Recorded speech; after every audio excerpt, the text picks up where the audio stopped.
मनोजयं मारुततुल्यवेगं जितेन्द्रियं बुद्धिमतां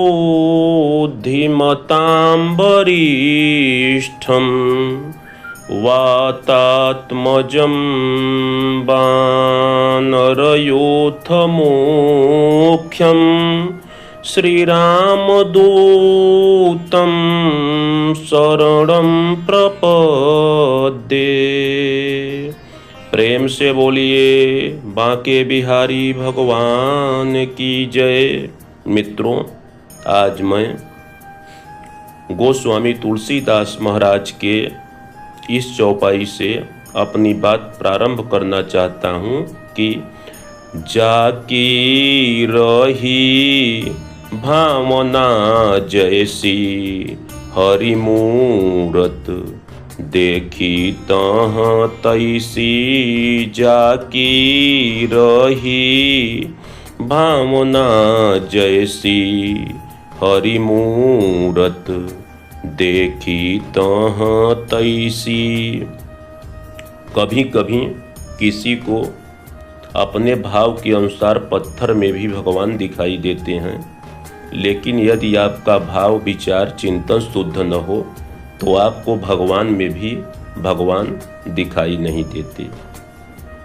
इसी प्रसंग में मैं एक कथा सुनाना चाहता हूँ कि महाराष्ट्र के एक प्रसिद्ध संत हुए हैं जिनका नाम था नामदेव।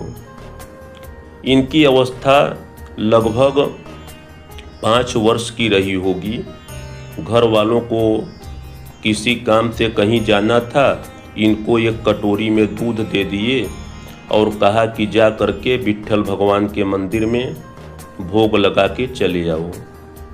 नामदेव जी कटोरी में दूध लेकर के विट्ठल भगवान के मंदिर में गए और वहाँ पर भगवान को दूध पिलाने का प्रयास करने लगे। मंदिर में जितने लोग थे सब लोगों ने कहा कि भगवान जो हैं वह भाव से भोग लगाते हैं, बस भगवान के सामने रख दिए बालक, अब चलो।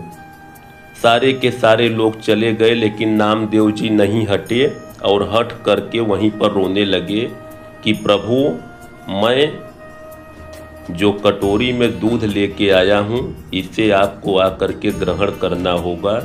और भैया, भगवान भाव के भूखे होते हैं।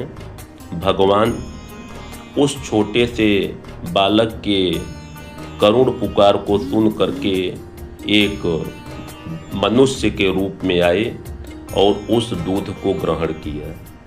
जब भगवान ने उस दूध को ग्रहण कर लिया तो नामदेव जी की जो भक्ति थी वह विट्ठल भगवान के प्रति बहुत अधिक बढ़ गई।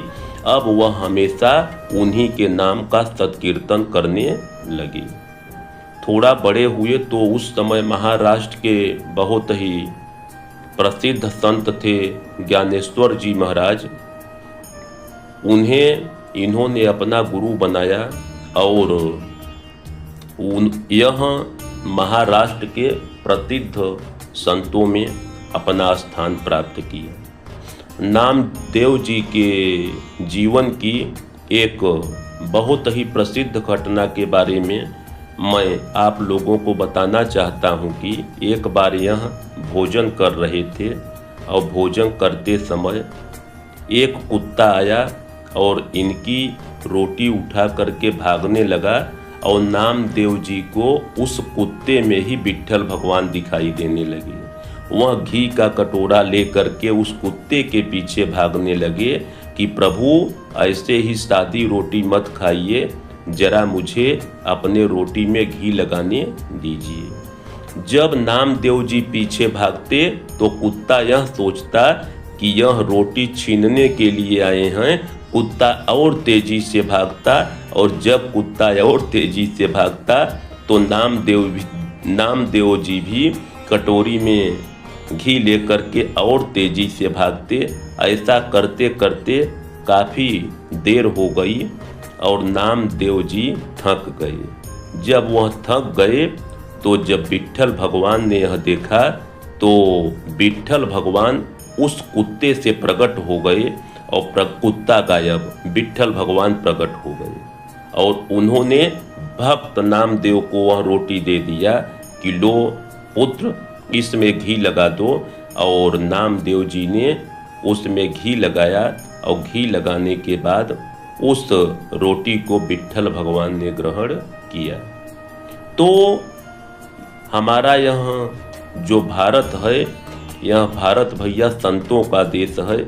यहाँ पर कबीरदास जी, रैदास जी, रामकृष्ण परमहंस जी और नामदेव जी जैसे हजारों संत हुए हैं जिन्होंने कि इस धरती पर ईश्वर का दर्शन किया है, भगवान के उस रूप की अनुभूति की है, क्योंकि इन्होंने अपने जीवन में अपना सिद्धांत बना लिया कि सिया राम मैं सब जग जानी, करहूँ प्रणाम जोरी जुग पानी। सिया राम मैं सब जग जानी, करहूँ प्रणाम जोरी जुग पानी। इनको सारे संसार के कण कण में उस परमात्मा के ही दर्शन होते हैं। और जब हम और आप भी अपने भाव को शुद्ध करके ऐसा विचार रखेंगे, ऐसा चिंतन रखेंगे, तो हमें और आपको भी उस परमात्मा की अनुभूति होगी। इसमें कदापि संदेह नहीं करना चाहिए। प्रेम से बोलिए श्री बांके बिहारी भगवान की जय।